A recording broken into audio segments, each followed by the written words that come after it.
ప్రభువును ప్రేరక్షకుడైన యేసుక్రీస్తు నామములో ఈరోజు వాగ్దానము అనే వాక్య దానములో నాతో పాటు పాలు పొందుచున్న మీ అందరికీ ఉదయకాల శుభములను వందనములను తెలియజేయచ్చు. మన విశ్వాస ఆధ్యాత్మిక సామాజిక విలువలను పెంపొందించగలిగిన ఈ వాగ్దానమును మీతో కలిసి ధ్యానించుటకు సంతోషిస్తూ ప్రేమపూర్వకముగా ఈ వాక్య ధ్యానంలోనికి మిమ్మల్ని అందరినీ ఆహ్వానిస్తూ ఉంటున్నాను. ప్రియమైన స్నేహితులారా, ఈరోజు వాగ్దానము అనేటటువంటి ఈ యొక్క అంశ భాగములో అనేకులకు దీవెనకరంగాను ఆశీర్వాదకరంగాను ఆలోచింప చేయగలిగిన విధంగాను అందించబడుటకు ఎంతో ఆశపడుతూ ఉంటున్నాను. కాబట్టి మీరు మీ యొక్క స్నేహితులకు కానీ తెలిసిన వారికి కానీ ఇది షేర్ చేయవలసిందిగా, సబ్స్క్రైబ్ చేసుకొని లైక్ చేయవలసిందిగా మనవి చేస్తూ అందించాల్సిందిగా ప్రార్థిస్తూ ఉంటున్నాను. ఈరోజు దేవుని వాగ్దానము కీర్తనల గ్రంథము 139వ కీర్తన 23వ వచనము. దేవా, నన్ను పరిశోధించి నా హృదయమును తెలుసుకునుము, నన్ను పరీక్షించి నా ఆలోచనలు తెలుసుకునుము. ఈ మాటను బట్టి ఈ సర్వ సృష్టిలోని సర్వ మానవుల పట్ల దేవుని సంకల్పము లేదా ఉద్దేశము ఏమై ఉన్నదో ఈ వాక్యం ద్వారా బయలుపరచబడుచున్నటువంటి విధానాన్ని ఆలోచన చేసినప్పుడు ఈ కీర్తనకారుడు చక్కటి ప్రార్థనను ఆయన సలుపుతున్నట్లుగా, విజ్ఞాపనను చేస్తున్నట్లుగా మనకు జ్ఞాపకము చేయబడుతూ ఉంటుంది. మొదటిగా అతడు తెలియజేస్తున్నటువంటి మాట ఏంటంటే, పరిశోధించి నా హృదయమును తెలుసుకొనుము. రెండవది, పరీక్షించి నా ఆలోచనలు నీవు తెలుసుకొనుము. అనగా తన జీవితాన్ని, తన ఆత్మ పరిశీలనను దేవునికి అప్పగిస్తున్నట్లుగా, తన ఆత్మ పరిశీలన చేసుకున్నట్లుగా మనకు జ్ఞాపకం చేయబడుతూ ఉంటుంది. స్నేహితులారా, మనందరికీ తెలిసిన విధముగా వ్యక్తులకు లేదా మనిషికి ఏదైనా శరీరపరమైన గాయములు కానీ, అనారోగ్యములు కానీ, రోగములు కానీ ఆ వ్యక్తికి వచ్చినప్పుడు వాటి యొక్క స్థాయి ప్రమాదకరంగా ఉందా, ఆ వ్యక్తిని ఏ విధంగా కృషించేటట్లు, నాశనం చేసేటట్లు ఈ వ్యాధి అతనికి ఉన్నది అనేటటువంటి విషయాలను లేదా వ్యాధిని గురించినటువంటి విషయాలను తెలుసుకోవడానికి మనిషికి వచ్చినటువంటి గాయములను, వ్యాధులను గురించి వివిధ రకములైనటువంటి పరీక్షలను, పరిశోధనలను మనం సలుపుతూ ఉంటాం. అది బ్లడ్ టెస్ట్ అని కావచ్చు, స్కానింగ్ అని కావచ్చు, ఎక్స్రే అని కావచ్చు, వివిధమైనటువంటి సిటీ స్కాన్, ఎంఆర్ఐ అనేటటువంటి స్థాయి వరకు కూడా మనం వెళ్ళి ఆ రోగం యొక్క లేదా గాయం యొక్క స్థితి ఏ స్థాయిలో ఉందో మనం తెలుసుకుంటాం. అదే రీతిగా ఈ యొక్క గాయములు తగిలినటువంటి శరీరానికి ఇన్ని ఆలోచనలు చేసి, ఇన్ని పరిశోధనలు చేసి వాటిని నయము చేయడానికి ఎన్నో మందులను, ఎన్నో సలహాలను, సూచనలు అందించి రోగము తగ్గడానికి మనం ప్రయత్నం చేస్తూ ఉంటున్నాం. అదే రీతిగా ఈరోజు వాగ్దానము గమనించినప్పుడు కూడా ఈ కీర్తనకారుడు దావీదు మహారాజు తెలియజేస్తున్నటువంటి సమాచారము ఈరోజు చాలా అత్యవసరమైనది మానవునికి. ఎందుకంటే ఈరోజు మానవుని యొక్క స్థాయి, మానవుని యొక్క విలువ, మానవుని యొక్క నైతిక జీవితము సమాజములోను, సంఘములోను, కుటుంబములోను బ్రతుకుతున్నటువంటి బ్రతుకు అనేది ఈరోజు పరిశోధించబడము, పరిశీలించబడము చాలా ప్రాముఖ్యమైనటువంటి స్థితిలో ఈరోజు మానవ జీవితము ఎదుగుతున్నట్లుగా మనం చూస్తూ ఉంటున్నాం. కాబట్టి కీర్తనకారుడు అంటున్నాడు, తన ఆలోచనలను ఎంత ప్రాముఖ్యమైనదిగా తెలియజేస్తూ ఆయన తన యొక్క ఆత్మ పరిశీలనను దేవుని ముందుంచుతున్నాడు. ఈరోజు ప్రతి మనుషునికి ఆత్మ పరిశీలన అనేది చాలా అవసరం అండి. నువ్వు ధనవంతుడవు కావచ్చు, నువ్వు దరిద్రుడవు కావచ్చు, నువ్వు మేధావి కావచ్చు, నువ్వు గొప్ప జ్ఞానవంతుడవు కావచ్చు, ఆత్మ పరిశీలన లేని ఏ జీవితమైనా విజయవంతంగా ముగించడము అది అసాధ్యము.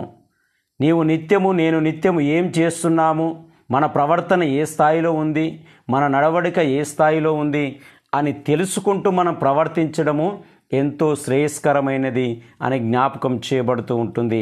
ఎందుకు ఈ వ్యక్తి ఈ విధంగా మాట్లాడుతున్నాడు కీర్తనకారుడు అంటే, ఆయన తనలో నుంచి తొలగించుకోవలసిన, తనకు గాయపరిచేటటువంటి, తనకు హాని చేసేటటువంటి, తనలో వ్యర్థమైనటువంటి తన యొక్క జీవిత ప్రయాణములో లేదా తన పరిపాలన విధానములో వ్యర్థమైనవి ఏదైనా ఉన్నాయేమో వాటిని తొలగించుకొనుటకు, లేదా దేవుని కృప తనకెంత అవసరమై ఉన్నదో, తాను ఏది పొందుకోవలసినటువంటి, ఏది అనుభవించవలసినటువంటి, ఏది దేవునికి ఇష్టమైనటువంటి కార్యముందో అది అనుభవించుకొనుటకు ఆయన ఇష్టపడుతున్నటువంటి వ్యక్తిగా మనకు కనబడుతూ ఉంటున్నాడు. నిజమే, ఈరోజు ఆత్మ పరిశీలన చేసుకున్న ప్రతి వ్యక్తిలో ఏది చెడో, ఏది గాయమో, ఏది హానికరమో, ఏది నాశనకరమో దానిని తొలగించుకునే ఒక అవసరత ఏర్పడుతూ ఉంటుంది.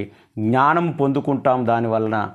రెండవది జ్ఞాపకం చేస్తుంది, మనకి ఇంకేం అవసరమై ఉన్నది, మనం ఇంకేం తెలుసుకుంటే మంచిది, మన కుటుంబమును బాగు చేసుకోవడానికి, మన సమాజమును బాగు చేసుకోవడానికి, మన జీవితమును బాగు చేసుకోవడానికి ఏమి అవసరమై ఉంది అనేది కూడా ఆత్మ పరిశీలన చేసుకుంటూ ఉన్నప్పుడు బయలుపరచబడుతూ ఉంటుంది అనేది జ్ఞాపకం చేయబడుతూ ఉంటుంది. కాబట్టి అందరి జీవితాలలో ఏ విధమైనటువంటి ఆలోచన ఉన్నప్పటికీ ఉదయకాల సమయమున దావీదు మహారాజు తన జీవితంలో నేర్చుకున్నటువంటి ప్రాముఖ్యమైనటువంటి విషయం ఏంటంటే, తన జీవితం ఏ స్థాయిలో ఉంది, తన జీవితముకు ఏమి అవసరమై ఉంది అని ఆత్మ పరిశీలన చేసుకోవడము ఆయన జ్ఞాపకం చేస్తూ ఉంటున్నాడు. అందుకే ఆయన, దేవా నన్ను పరిశోధించి నా హృదయమును తెలుసుకో, నా హృదయ స్పందన ఏ విధంగా ఉంది, నా హృదయ స్థాయి ఏ విధంగా ఉంది, నా హృదయంలో ఏ కపటము ఏ కల్మషం ఉంది నీవు తెలుసుకో అని ఆయన అడుగుతూ ఉంటున్నాడు.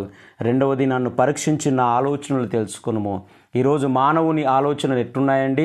కుట్రపూరితంగా, కక్షపూరితంగా, ఈగోతో, ద్వేషముతో, పగ ప్రతీకారాలతో రేపేమి చేయాలి, ఎవరిని మోసం చేయాలి, ఎవరి నాశనం చేయాలి, ఎవరి బ్రతుకులతో ఆడుకోవాలని ఆలోచనలతో సగముకు సగము తన జీవితాల్ని నాశనం చేసుకుంటున్నటువంటి స్థాయిలో మానవుడు ఉన్నాడని జ్ఞాపకం చేయబడుతూ ఉంటుంది.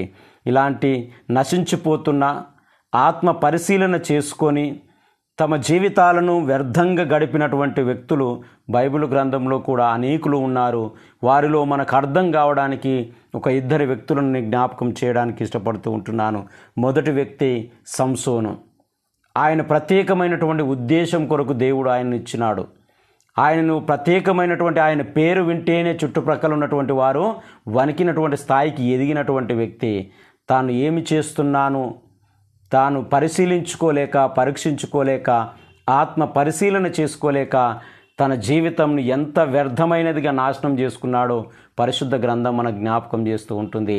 అదే రీతిగా ఇస్కరియోతు యూదా, దేవునితో అనుదినము నివసించే, దేవుని సన్నిధిని అనుభవించే, దేవుని సాక్ష్యము కొరకు లోకంలో ఒక వెలుగు సంబంధమైనటువంటి వ్యక్తిగా నిలబడడానికి ఆయన శిష్యులలో ఒక్కడిగా ఎన్నిక చేయబడినటువంటి వ్యక్తి తాను తన ఆత్మ పరిశీలన చేసుకోలేడు. తన హృదయం ఏ విధంగా చెడిపోతుందో పరీక్షించుకోలేడు. తన ఆలోచనలు వ్యర్థమైనవి అని గ్రహించలేడు. చివరికి తన జీవితాన్ని తాను, తన కుటుంబాన్ని నాశనం చేసుకున్నటువంటి వ్యక్తిగా చరిత్రలో మిగిలిపోయినట్టు మన జ్ఞాపకం చేయబడుతూ ఉంటుంది. నేడు కూడా అనేకులను మనం పరిశీలించినప్పుడు ఆవేశపూరితంగానో, అహంకారపూరితంగానో, గర్వముతోనో, ఈగోతోనో నింపబడి ఆత్మ పరిశీలనలు చేసుకోలేకుండా కుటుంబాన్ని, జీవితాన్ని, విలువలను, నైతిక, సామాజిక, నీతివంతమైనటువంటి జీవితాలను విస్మరిస్తూ కోల్పోతూ నశిస్తున్నటువంటి వారు ఎందరో లేకపోలేరు అనేది జ్ఞాపకం చేయబడుతూ ఉంటుంది. అంతేకాదు, ఈ ఆత్మ పరిశీలన చేసుకోలేనటువంటి జీవితాలు నెమ్మదిని అనుభవించలేదు, మనశ్శాంతిని అనుభవించలేరు, వారు సంతోషంగా ఉండలేరు, వారి కుటుంబాన్ని సంతోషంగా ఉంచలేరు, వారి చుట్టుప్రక్కల ఉన్నటువంటి సమాజాన్ని కూడా సంతోషంగా ఉంచలేరు. కాబట్టి ఉదయకాల సమయమున దేవుని మాటలు మన జ్ఞాపకం చేయబడుతూ ఉంటుంది. ప్రతిరోజు నీ ఆత్మ పరిశీలన చేసుకో. ప్రతిరోజు నీ యొక్క జీవితాన్ని, నీ యొక్క క్రియలను, నీ యొక్క ఆలోచనలను పరీక్షించుకో. అది ఎంతో శ్రేయస్కరమైనది, ఎంతో దీవెనకరమైనదని జ్ఞాపకం చేయబడుతూ ఉంటుంది. ప్రియమైన సహోదరులారా, ఈ ఉదయకాల సమయంలో దినదినము మనం ఒక్కసారి అన్న మన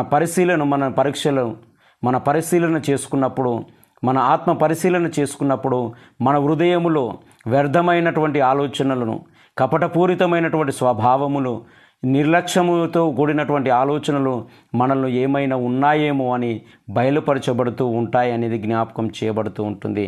కాబట్టి వ్యర్థమైన వాటిని, నష్టమైనటువంటి వాటిని, మనల్ని అవమానించేటటువంటి వాటిని తొలగించుకునేటానికి ఇది ఒక ప్రాముఖ్యమైనటువంటి సమయముగా జ్ఞాపకం చేయబడుతుంది. కాబట్టి మన ఆలోచనల వలన మాకు లాభం ఏంటి, నష్టం ఏంటి, మోసపూరితమైనదా గ్రహించే ఆ అవకాశం మనకు దొరుకుతుంది అనేది జ్ఞాపకం చేయబడుతూ ఉంటుంది. దేవుడి మాటలు దీవించి ఆశీర్వదించును గాక. పరిశుద్ధుడా, ప్రేమగల తండ్రి, ఉదయకాల సమయంను బట్టి మీకు స్తోత్రములు చెల్లిస్తూ ఉంటున్నాం. నిజమే ప్రభువా, మా ఆత్మ పరిశీలన చేసుకోలేక వ్యర్థమైన వారిగాను, అనాలోచితమైనటువంటి వారుగాను ప్రవర్తిస్తూ సంఘానికి, సమాజానికి, కుటుంబానికి, మా వ్యక్తిగత జీవితాలకు హానికరమైనటువంటి వ్యక్తులుగా మేము ఉంటున్నామేమో ఒక్కసారి మిమ్మల్ని మేము పరిశీలించుకునే అవకాశం మాకు దయచేసినందుకు మీకు వందనాలు చెల్లిస్తూ ఉంటున్నాం. వ్యర్థమైనవి మాలో నుంచి కూడా తొలగించుకోవడానికి నిన్ను సమీపిస్తూ ఈ విధంగా ప్రార్థిస్తూ ఉండగా మేము ఆత్మ పరిశీలన చేసుకోవడానికి, మాలో లోపములు సరిదిద్దుకోవడానికి మమ్మల్ని పరీక్షించు దేవాన్ని ప్రార్థిస్తూ ఉండగా నీ సహాయం, నీ కృపను అనుగ్రహించి దీవించుమని, ఈ దినమున ఇది నా జీవితంలో జరగాలి, కష్టము తొలగించబడాలి, ఈ బాధలు తొలగించబడాలని ఎవరు ప్రార్థిస్తూ ఉంటున్నారో వారి ప్రార్థనలు అంగీకరించి ఆశీర్వదించి దీని దీవెనలతోనూ ఆశీర్వాదములతో నింపి వారి పంట పొలాలను, పాడి పశువులను, చేతుల కష్టార్జితములను, వారి రాకపోకలందు, ఉద్యోగస్థితులందు నీ దీవెన, నీ ఆశీర్వాదములు అనుగ్రహించి నీవే దీవించి ఆశీర్వదించి మహిమ పొందుమని యేసయ్య పరిశుద్ధ నామమున ప్రార్థించి అడిగి వేడుకొనుచున్నాము తండ్రి. త్రియేక దేవుని యొక్క దీవెన, నిత్య సమాధానము మనందరికీ తోడు, నేను దీవించి ఆశీర్వదించును గాక. ఆమేన్.